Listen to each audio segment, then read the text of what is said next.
Adventures, the podcast that fuels your passion for obstacle course racing, running, and adventure.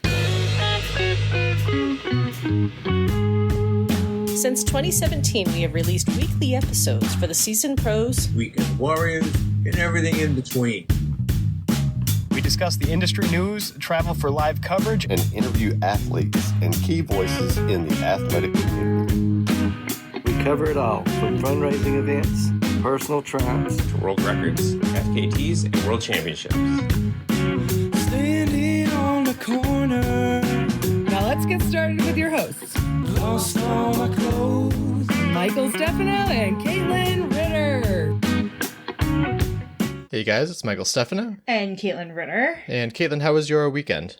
What did we even do yesterday? Yesterday we got a lot of stuff done around the house. Oh, right. We ran some errands. We went to your parents' house to play Mexican Train, and I came in second place by 5 points. Yeah, and I was in the lead with, no points at all, and then all of a sudden, shit hit the fan. You blew it in the third quarter. I did, like the Packers.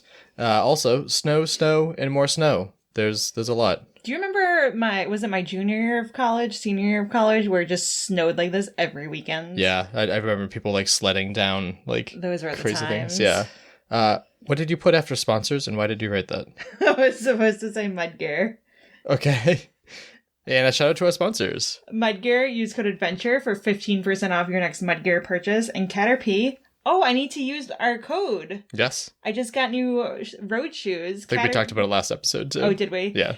Well, they came in the mail. Caterpie, use code OCRReport20 for 20% off your next Caterpie purchase. Perfect. Do we have the new code for the Spartan Deca Tough Mudder? I need to ask William Hicks. Okay. Make a note to remember to do that next week.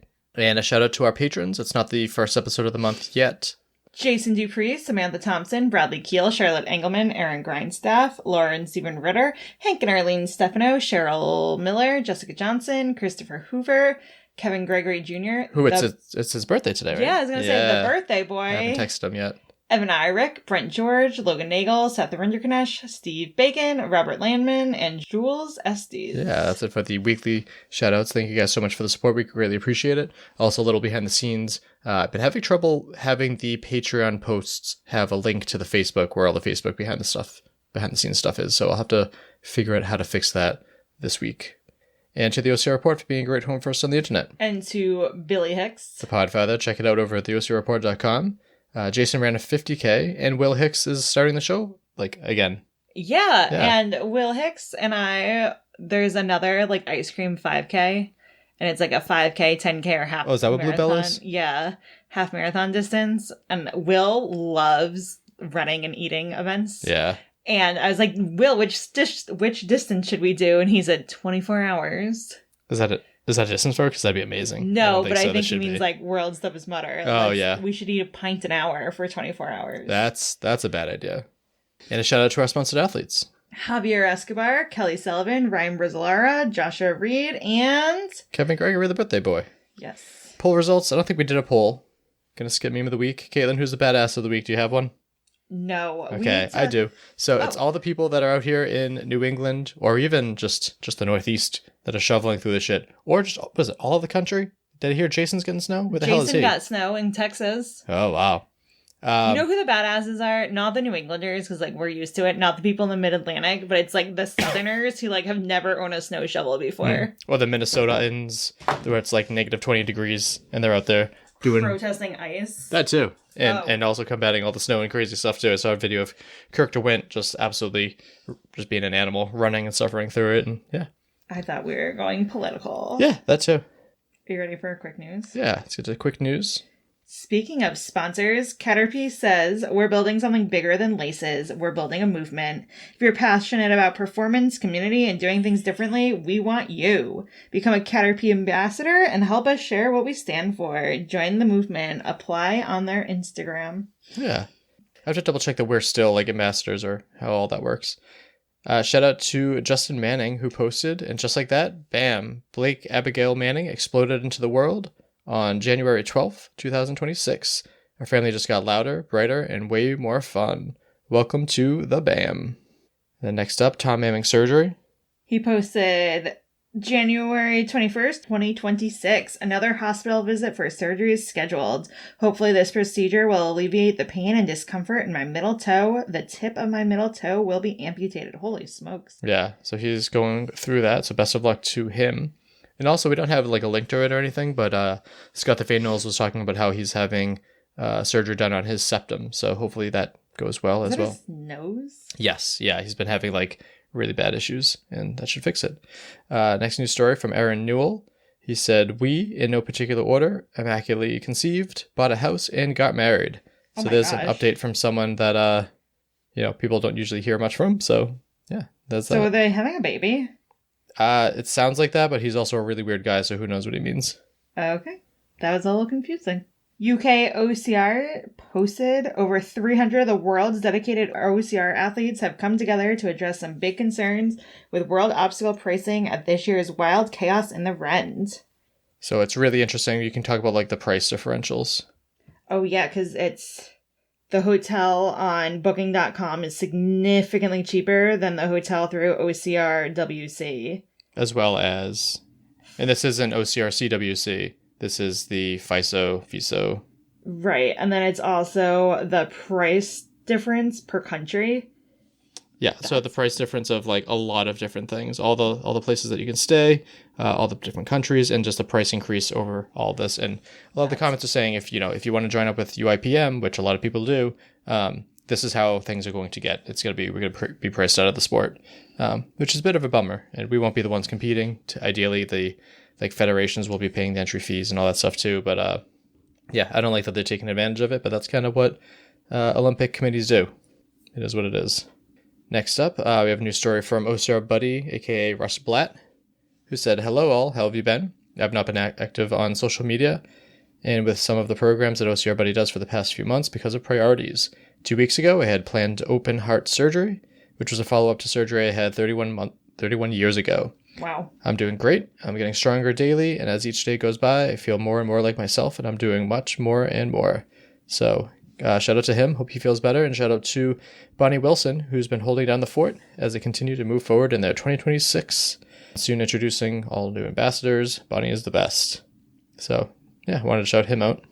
Secret link is 5 down below, but let's get to what this episode is all about. What's it all about, Mikey? So, Robert B. Foster had an impact on the OCR community in a few different ways.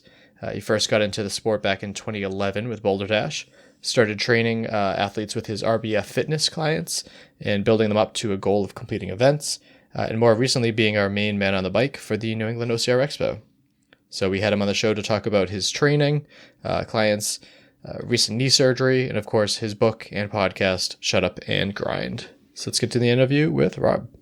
That could be a podcast for video games too. Wow, well done. So we'll start off with your name and where you're from. All right, Rob Foster. I'm in Charlestown, Rhode Island. Awesome. So we've had you on the show a couple times from, covering the New England OCR Expo, but just tell me more about yourself. Who is Robert B. Foster? Okay, well, at my core, I always say I'm a competitor. So everything I do in my life, it's through that lens. Like you can't tell now, but I have my leg up on pillows because I just had knee replacement surgery last Wednesday. So I wasn't sure if I was going to be able to sit here comfortably for however long we talk, but I figured things out. And if you go back quickly to my childhood, I'm the youngest of 7. And Wow. We were all athletes, like including my parents. So it was just one big competition in this house every single day. But being the youngest, for whatever reason, I got the genetic short straw. Like my brothers were big and muscular, excelling in all of their sports. And to put it in perspective, as a freshman in high school, I was 5'4", 88 pounds. So I was tiny. So I'm watching them get headlines and trophies and medals and breaking records and all this stuff. And I'm like, what happened to me? Why am I the odd guy out? But then finally, genetics caught up to my drive, and that's who I am now. Yeah, turned you into being scrappy, the underdog, right? Yep. Love that. And then tell me, I know it was very, very recent, but tell me about your knee replace, aka your performance upgrade? Yes. Yeah, so I actually injured, well, it was injured over time because I've always done high intensity, high impact sports, whether it was volleyball, basketball, track and field, OCR, as you know, running up and down the mountains, like just constantly, just wear and tear over time. I'm 51 now, so I'm not a spring chicken anymore. So I actually injured my knee in early 2024, and I had convinced 4 people from Manic to come to New Jersey and run the races there. So I knew once I hurt myself, I'm like, I probably shouldn't do that race. But I also knew if I backed out, they weren't going to go. Because for the 3 or 4 of them, it was their first time on the mountain. And as you know, it's good to have a friend who's done these things. Definitely. Because there's points in these races where you start questioning all decisions ever. Yeah. So I went ahead and I did it. And the race was brutal that year, too. From usually what they do there, like this was definitely ramped up some. And I think just that pounding, because I did all 3. I did beast, super, and sprint. And I think just the pounding from that race is really what put it over the top. And then I would have had this done sooner, but, insurance. Yep. So they didn't want to approve the MRI. So it took me 8 months to finally get an MRI. And so yeah, I got the MRI in November of last year. And then I just had the surgery on the 14th. Jesus. 12 days ago. Yeah. And then even before that, too, correct me if I'm wrong, but you had like an original knee injury, too, when you were 34, right? Yes. So that was the left knee. That one I had reconstructed. Wow. So okay. It was like maybe a couple of notches below a replacement. But yeah, that happened in a track meet. And that's what actually led to my podcast and my book, was coming back from that. Because initially I was told that I'd never run a jump again. Mm. And I just made it my mission to defy those odds. Like the doctor was like, there's like a less than 10% chance. I'm like, all I heard is that there's a 10% chance. Mm. That was all I heard. Go ahead. Now, getting into that a little bit more too, like, was that an immediate like reevaluation of that, or was it a little bit of like momentary, like, woe is me, and then you snap yourself out of it, or was it like immediately like, I'm going to find a way to run and jump again? Well, it was a split second, maybe a couple minutes of woe is me, because I mean, you got to figure this guy's a medical professional, right? But when what set in quickly was because he takes off the brace and just immediately said it. Mm. Like, we didn't even have the surgery yet. It's like, we don't even know the extent to the damage that's in there. I'm like, how can you make that diagnosis already? Not to mention, not everybody heals the same. Right. So it's like, yeah, I was 34 years old and I was in very good shape. Like, I was still competing in track and field when the injury happened. So I was like, for him to just come out and say that, I was like, you know what? Game on. Going back to me being a competitor. Yeah. And it's tough too, because you're exactly right. It's a medical professional, and like, in science we trust, but at the same time, sometimes they can have like a defeatist attitude. Like, they are still human, and they have to realize that yes. Patient 1 is not the same as patient 2, who's not the same as patient 3. And the injuries differ, that the willingness for people to go to physical therapy, do all the things that they need to do to get back to their previous selves, that varies as well. Absolutely. Yes. So switching around a little bit too, how did you first find obstacle course racing? How'd you stumble upon that? So that was in 2011. So while I was rehabbing from the knee injury, in that mix, I also donated a kidney to my sister. Regina, right? So, nope, not Regina. So this is my other sister who lives in New Jersey. Oh, okay. Yeah, I have four sisters. But yeah, so very similar to the knee injury where I was told I never run or jump again. So the donation was May 26th of 2011. And Boulder Dash was having their inaugural race that September. And so I was like, I've never been much of a runner, so I didn't want to do it at first.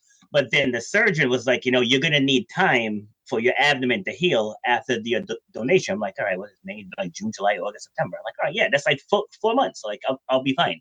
And he's like, I really, really don't think you should do it. And I was like, I really wasn't asking for permission.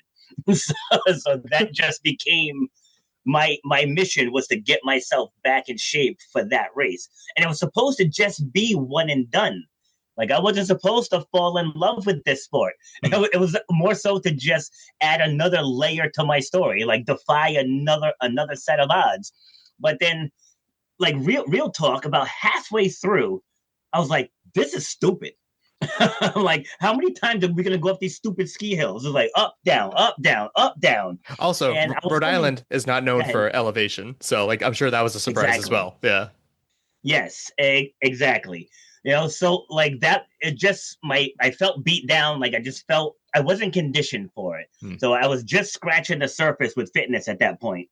And so once I crossed the finish line, at first I was like, never again, done. Like I am absolutely done.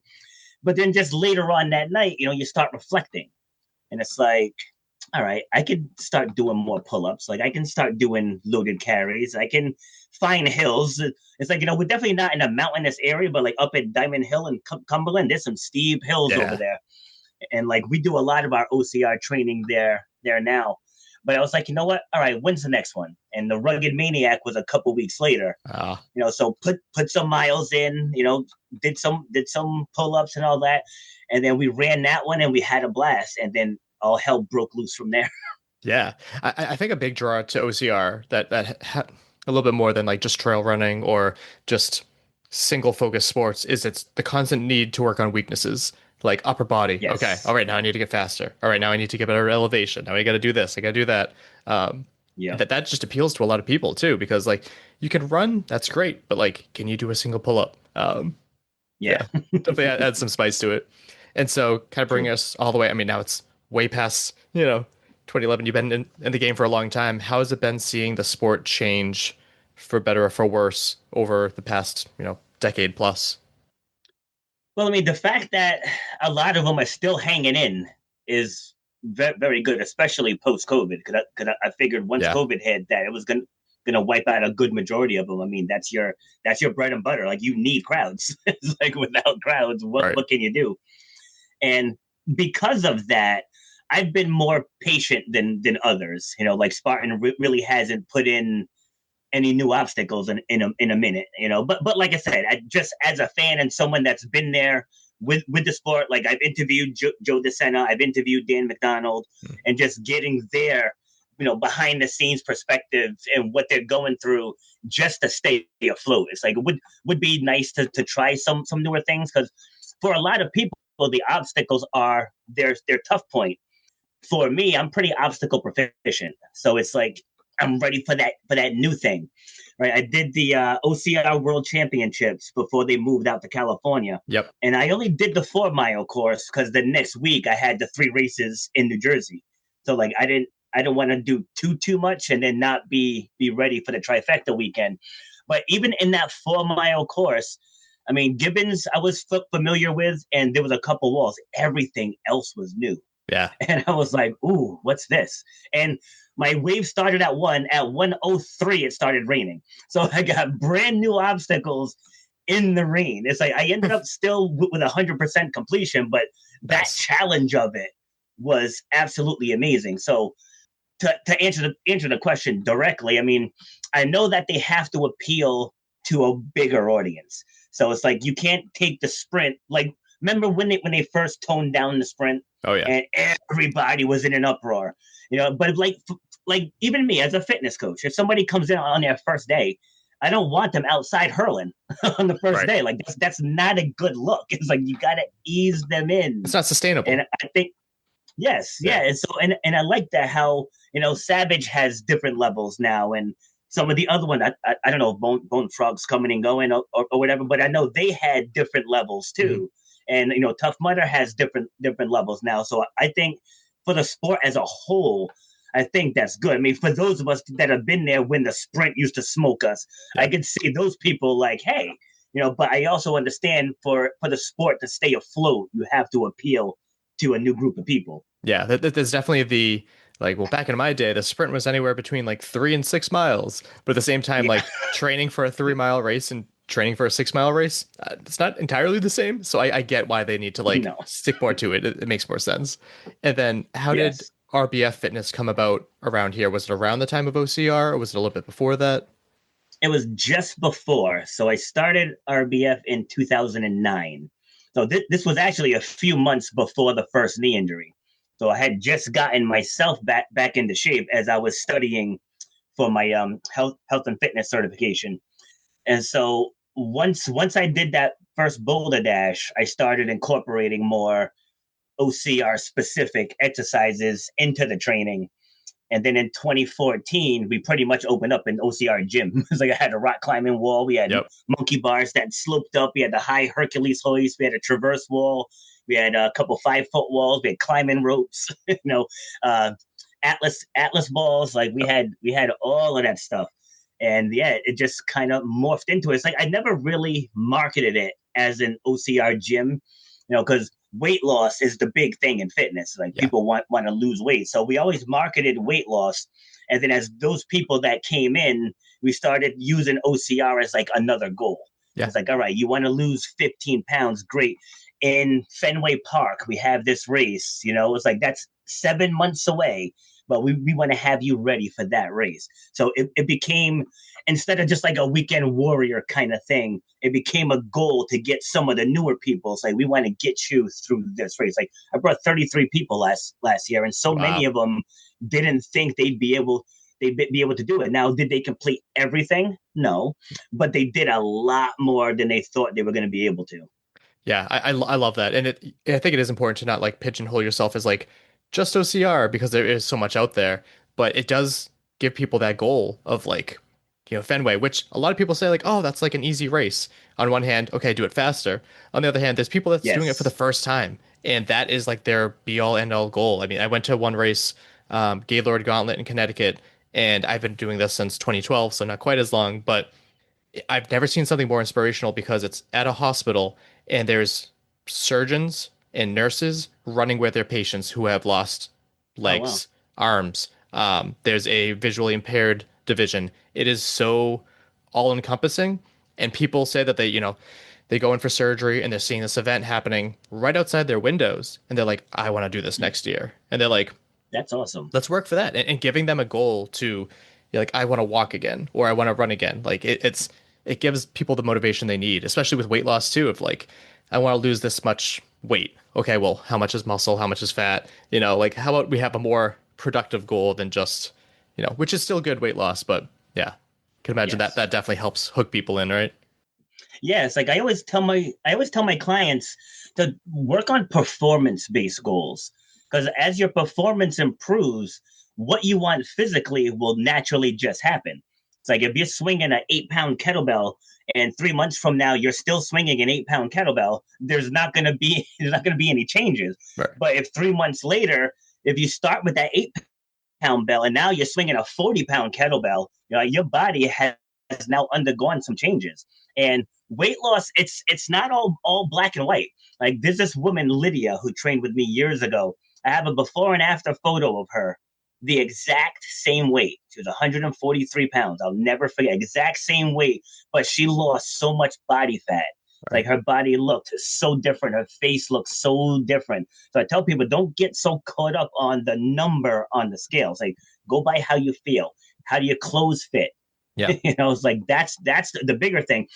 Because even still, what happens when you hit your target? Right? Most people fall off a cliff. Right. So if you keep these performance-based goals, now you're more inspired to keep going. Yeah. Keep chasing the next big thing and everything too. Yeah. Yes. And then speaking of pivoting too, so you've now combined a little bit with manic training. What was that transition like? Well, in 2023, I actually walked away from RBF Fitness. So I was in a partnership that was not serving my best interests. We'll put it that way. And so I ended up having to make a very, very tough decision. And I dropped the keys on the desk. I was like, you want everything? You can have it. And I walked away. Like I said, that was hard. I went into a little bit of a depression for a minute there. I was actually going to steer away from fitness. It hurt my soul to leave my clients. Like a bunch of them have been with me over 10 years. Wow. So to make that decision was very, very hard.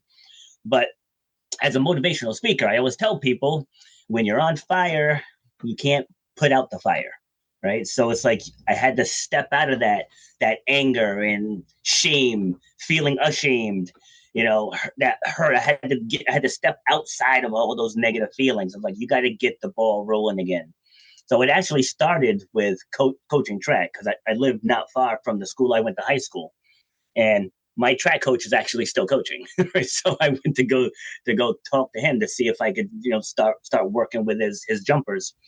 And he said, yeah. So that Monday I started coaching, and that first 10 minutes of practice relit my fitness fire. I'm like, this is where I belong, right? It's like, this is where I need to be.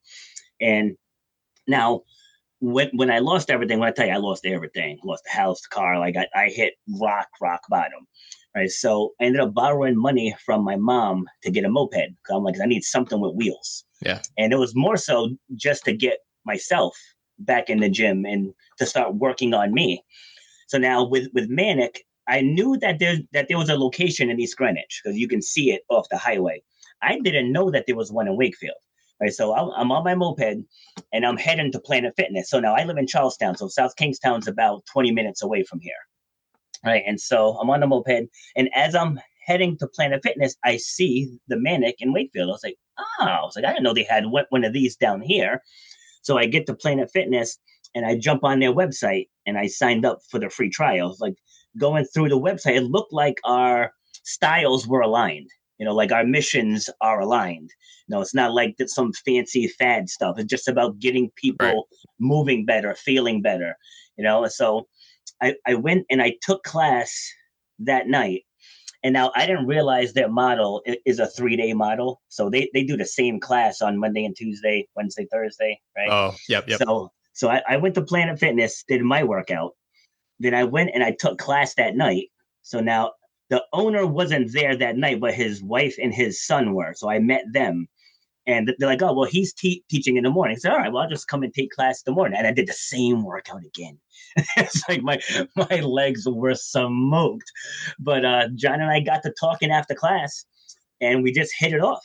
And so the original plan, because I didn't have a car yet, was to work with him or somehow collab with him in Wakefield. But then we got to talking about the East Greenwich location. And I was like, well, who runs that one? And lo and behold, it was kind of on autopilot. And I was like, oh, well, that's why it's not growing, because you have nobody there growing the business. Right. And I'm a firm believer that, like, I believe in the law of attraction. It's like if you really, really focus on positive outcomes, like you're going to get positive outcome. Like if you focus on doom and gloom, you're only going to see doom and gloom. So I tell people, whether you believe in it or not, it works. Right. So I was able to borrow my mom's car Saturday, Sunday, Monday. So that was enough to just get my foot in the door. And then I took another job.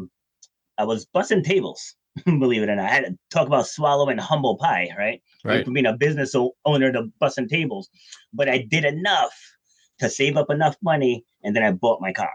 And then once I bought my car, I was able to go up there full time. So it was another climbing out of the gutter story. But again, as a motivational speaker, like, it's gold. That's great fuel. I mean, to talk about grinding, that's something that I feel like a lot of people wouldn't be able to, temporarily put your pride aside to better yourself. That's not the easiest thing to do. No, yeah, it was tough. Let me tell you. So, and now, fast forwarding to now again, with your knee surgery, what do you have, speaking of goals, I mean, do you have any goals set for yourself now in the recovery of this? Oh, absolutely. But before we even had the surgery, I was already looking at, there's another transplant games in June out in Colorado. And I know the Barry race got moved to June as well. So the first, because I believe that the brain controls the body, right? So whatever you tell yourself, your body is going to respond. And I coach at North Kingstown High now too. And I actually did a little mental exercise with the students. And I want you all to picture an ice bath, like just picture it, right? Now picture getting in it. I was like, now, hands up, how many of you felt cold? And all of the hands went up. I was like, see, because you thought about it and your body prepared for it. So I'm preparing to be healed by June. I was like, Some people say it's a year, it's this, it's that. I'm like, I'm operating the way I am now, that I'm going to be done in June. When June gets here, if it's not a smart idea to do it, I won't do it. But I'm training, I'm preparing, going to physical therapy 3 days a week, doing stuff here on my own, and just mentally preparing that I'll be fully recovered by June. Yeah, no, I love that. And for those that have been privileged enough to not have to go to physical therapy, it sucks, objectively. It is not a fun experience, but it is what needs to be done to get where you need to go. I mean, my grandfather just had hip surgery, and like he's doing the things because if you don't, it's going to mess up things down the line. And what's the point? You got to really, take advantage of it and get the best that you can from the situation. Yes. So one of the big things I wanted to talk about is, I believe September 2019, you started this podcast, or the first episode of Shut Up and Grind. What made you want to start this kind of self-improvement podcast? Well, my dad got sick the beginning of that year, so January of 2019. And it seemed out of nowhere. I mean, he was 79, and we just thought he was getting old. It was just starting to get slower and, getting winded, walking up hills and stuff. But lo and behold, he had heart failure, congestive heart failure. And so just as the year was going on, it's like I had already had the stuff set for the podcast, but just in all of my, especially once he became hospitalized, I was like, he was hospitalized in Hartford, Connecticut. So like at the time I was in Cranston, Rhode Island. So that's like an hour and 40 minutes. So running the gym, I'm a parent of 5 kids, and then running to Connecticut every day is like, I just really couldn't get on a consistent schedule. I remember this one day I was talking with him, and I told him, I was like, I said, I'm going to make it as a speaker, and he's like, just go do it. He's like, you can definitely talk. He's like, everyone in our family can talk. He's like, just go do it. And so I started it, but I don't really know what I wanted to talk about. Like, if you like look through, like the first few episodes were just all about health and fitness. And I didn't want, like, especially once I started getting consistent guests, I was like, I want to know more about that. Like, I want to know more about that. Yeah. I want to know more about that. And so I shifted it to where it was more about storytelling. Because like people would, like I had this woman, Michelle Cunningham.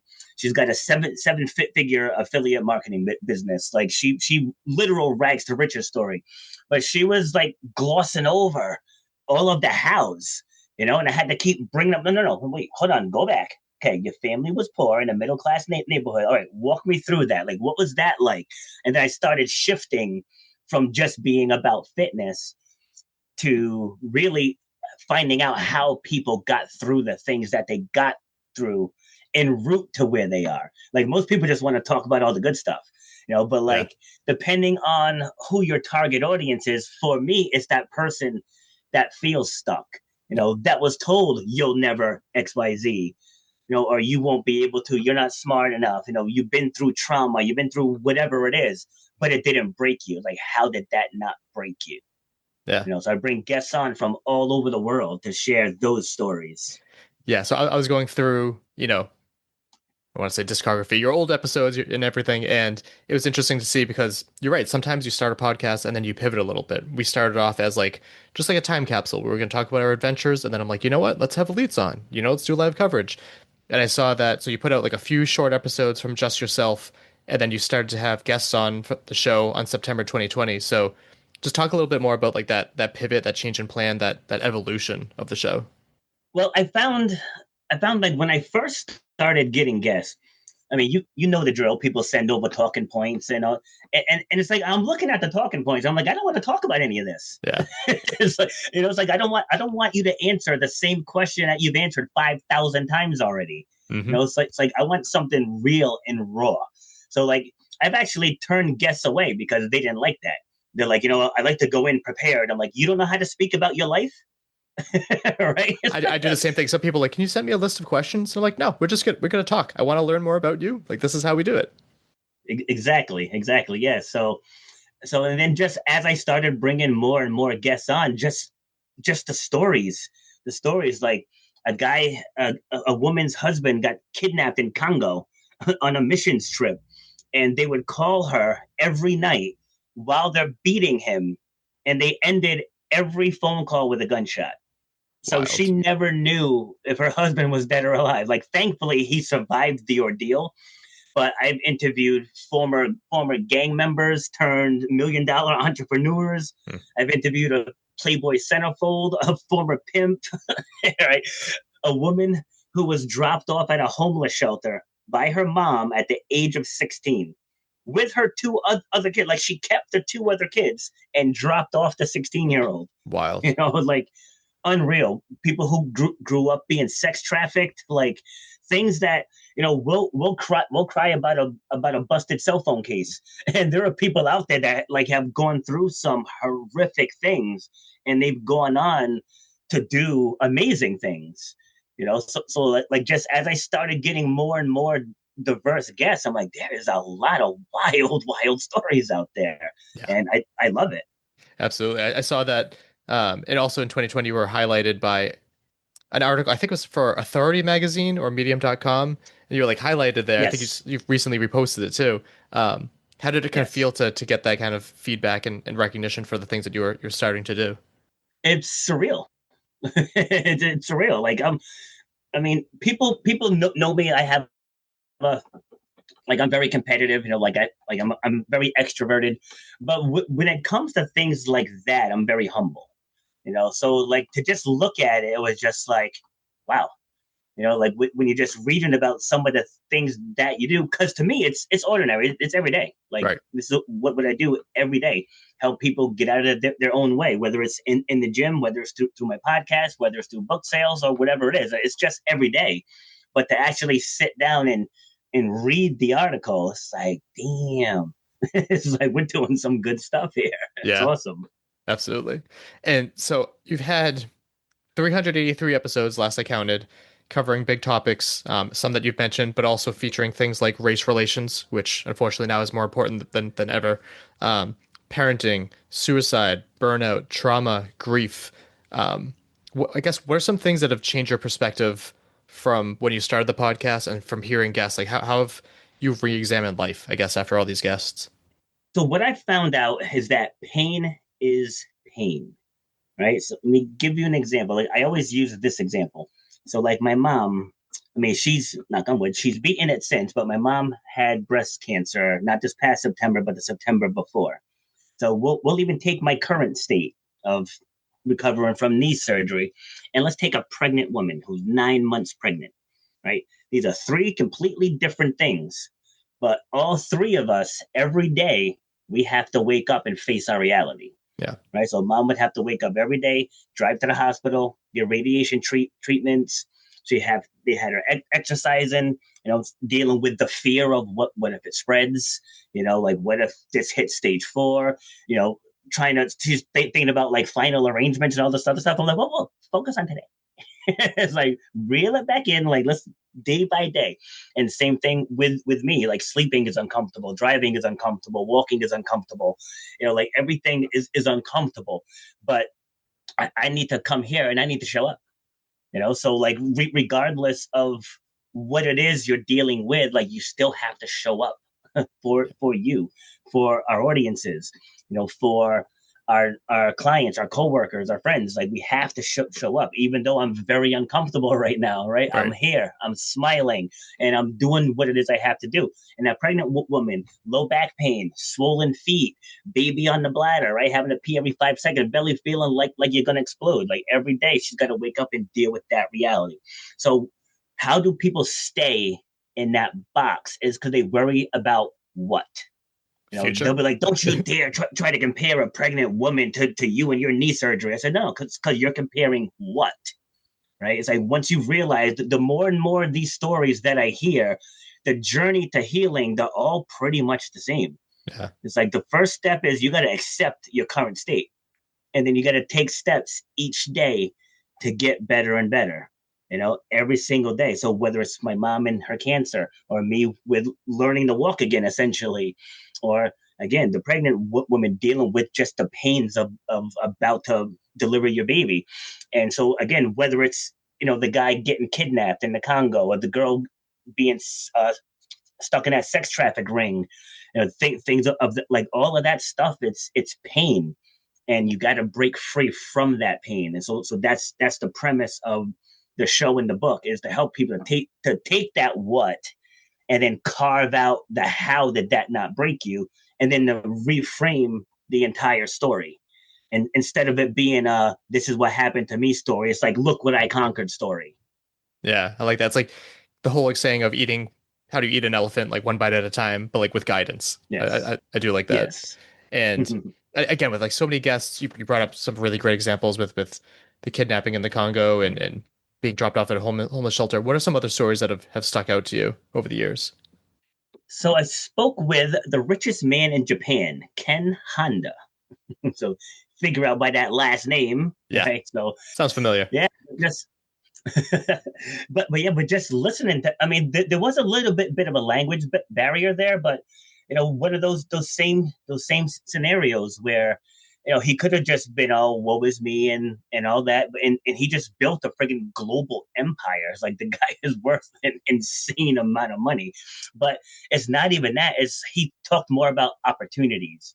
He's like, in me expanding my business, I give people opportunities, because a lot of rich people get looked down on by the average person because they think, oh, they have their yachts and their Bentleys and they don't care about us down here. But a lot of these people, they build schools, like they fund hospitals, they fund these treatments and treatments for different things. Like, and that was my biggest takeaway with him. Not even the name Honda, like not even the amount of like his net worth, just how vested he was into giving back to his communities in Japan and across the world. And almost every guest, like I have a different takeaway because everyone's perspective is unique. Right. Like I probably interviewed 100 counselors, and not one episode are they exactly the same. Like not one. Like everyone brings their own unique perspective. Yeah, no, I love that. And that's the crazy thing about it too, is like you said, everyone has a story, and I am one of those people who is self-admittedly kind of looks down on some of the wealthy, but it's awesome to see when those that do have that opportunity and that financial status to like pay it forward, right? Like make the world better for people other than yourself, look out for other people. I do love that.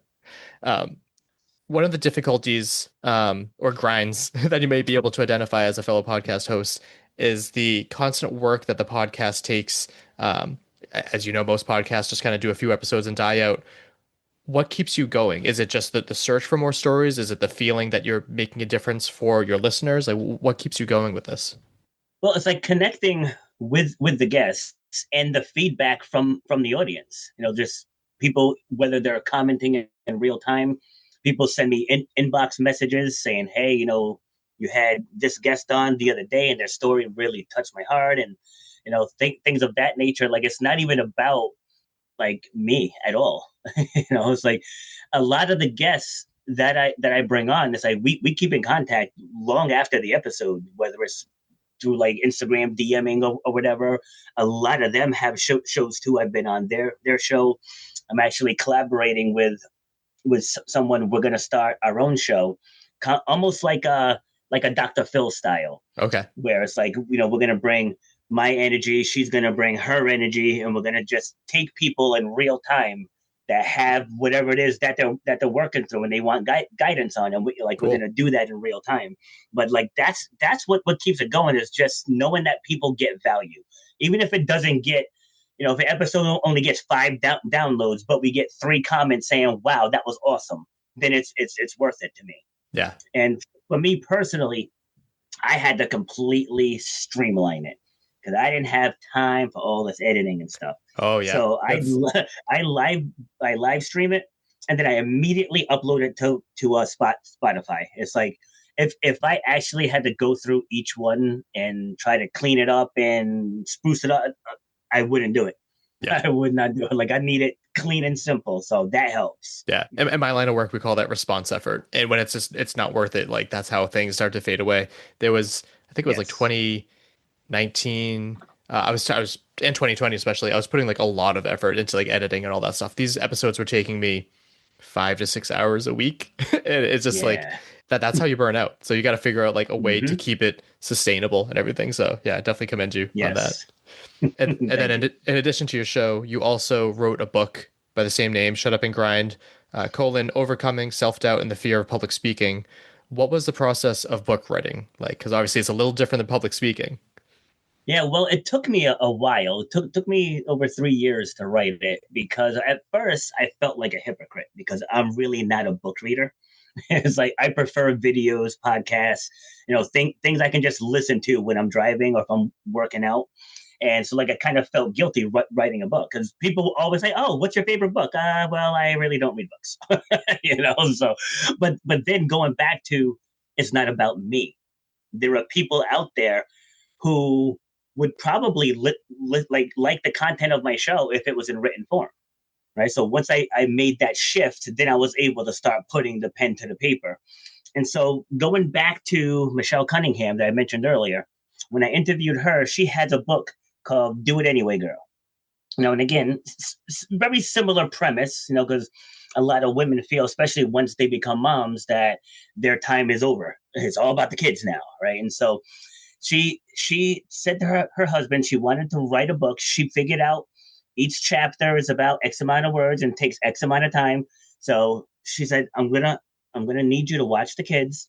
She's like, I'm gonna go to a hotel for 4 days and I'm gonna write this book. And he agreed, and she did, right? So I tried to adopt the same mentality. I actually went down to North Carolina for, I think it was about the same, about 3 or 4 days. But now here's the problem. I am extroverted and I am spontaneous. Right? So I get down to North Carolina and I did well at first. The first couple of days I did well. I went to Castle Rock State Park, right? Nice state park there in it's in the Asheville area, North Carolina.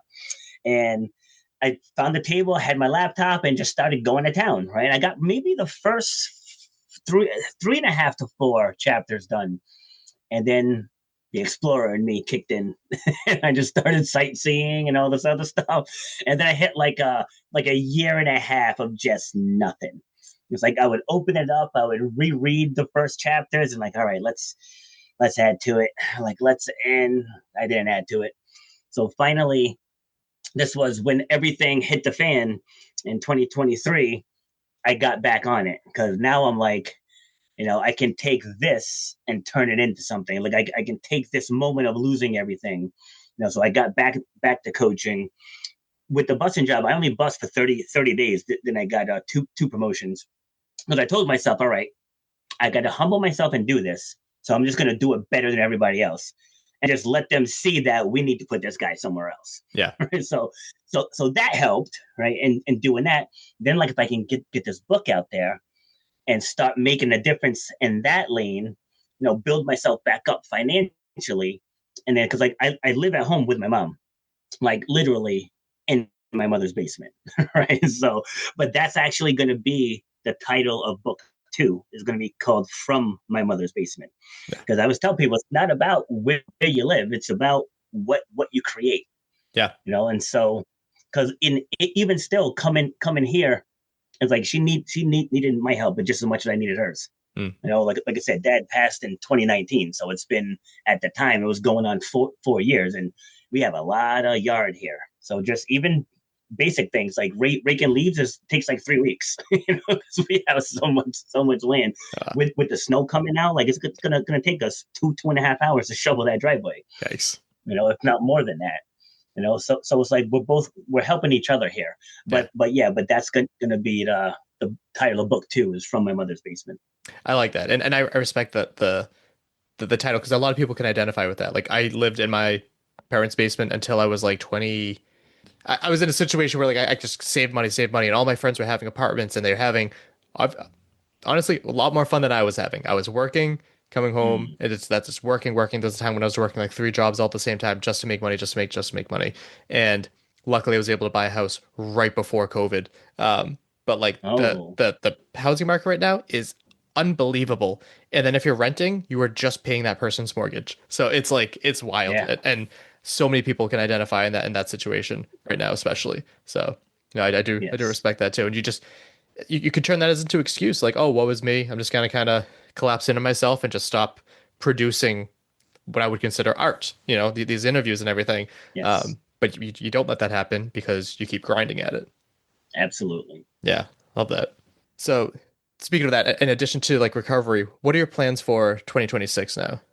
So 2026, 2023 was the dig out year, right? Dig out of the hole, right? 2024, was to establish the game plan. See, now then he's starting to get a little uncomfortable. I'm going to shift a little, right? It's, to start establishing the what. Last year was planting the seeds. So hopefully, hopefully, going to speak it into existence this year to start tending to the garden, right? So I went through and I created 11 streams of income, right? So I'm not working all of them at the same time because I don't want to bury myself, right? But I have an app for veterans called Speak Like a Warrior. And very similar to what I shared earlier about storytelling, but it takes their stories of PTSD. There's 21 questions about what they went through, and it's attached to an AI, and the AI will reframe their entire experience. So like if somebody wanted to say give a talk at a support group or at a university or something, and that they just don't know how to do it, this will do it for them. So I have that one geared specifically for male veterans. And then I have a second one that can deal with any type of pain or trauma. But people can just go through. That one's a little more in-depth. But they go through, I think there's 3 modules in that one. And then same thing, it'll completely shoot out their story form. It's customizable. If they don't like it, they can remix it, and it'll remix the story. They can put it into a Google Doc and add their own edits to it or whatever. But the hardest part of writing is getting started. Like people just don't know how to tell their story. So this takes the guesswork out of it for them. Yeah. So there's those 2. We're gonna do a bigger push with the book, and speaking, getting those paid speaking gigs. It's one of those things where like you almost feel guilty because like you can make a lot of money from one speech, but then you think about it. Even though I can't stand the guy, think of LeBron James. How much money he makes each game. It's asinine. It is.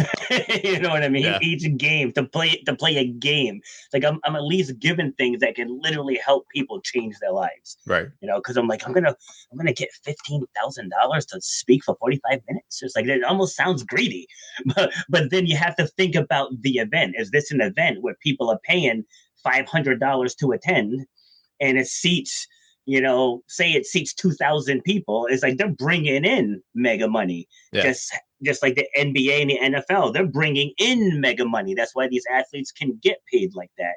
So once I finally adopted that mentality, because like I said, because I've always lived humbly, like I just always have. So to start getting in income like that, like it actually really does take a mental adjustment. But so to directly answer your question, 2026, I want to look for all the work I did last year to start paying off.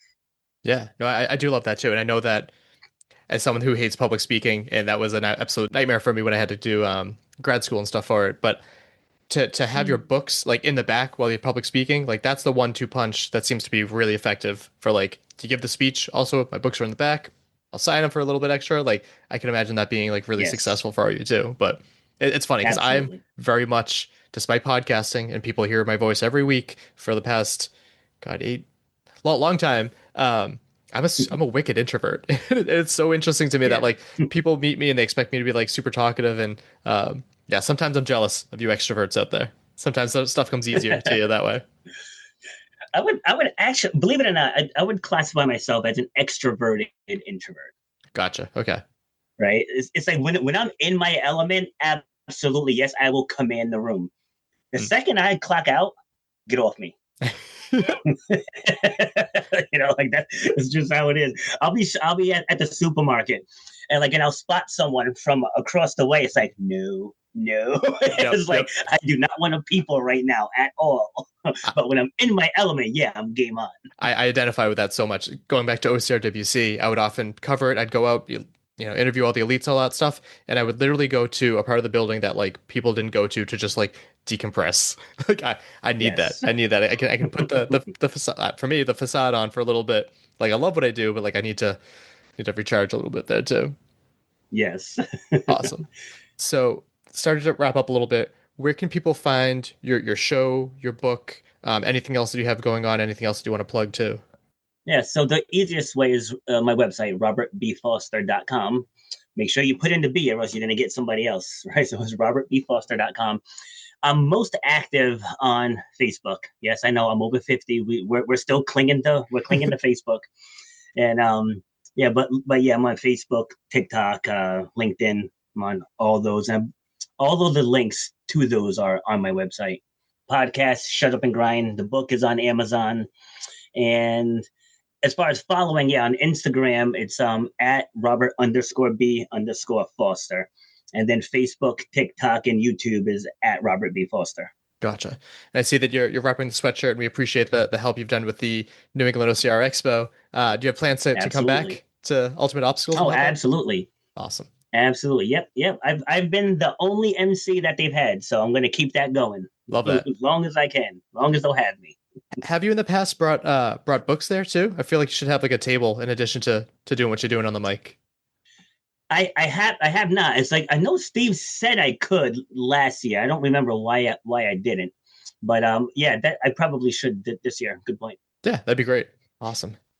And then just final thoughts as you recover. You're gonna kick this recovery's ass and then get back to making that money. Any final thoughts on the year and everything? Yeah, so the final thoughts I usually give towards the audience, and to just tell people whatever it is that's holding you back, like even in the OCR world, you know what? Just try that ultra. Go to Killington. Like try a hurricane heat. Like just do something that you're afraid of. Like when I did Killington that first time, I really thought I would never ever go there again. And I've done it 7 times. Oh, wow.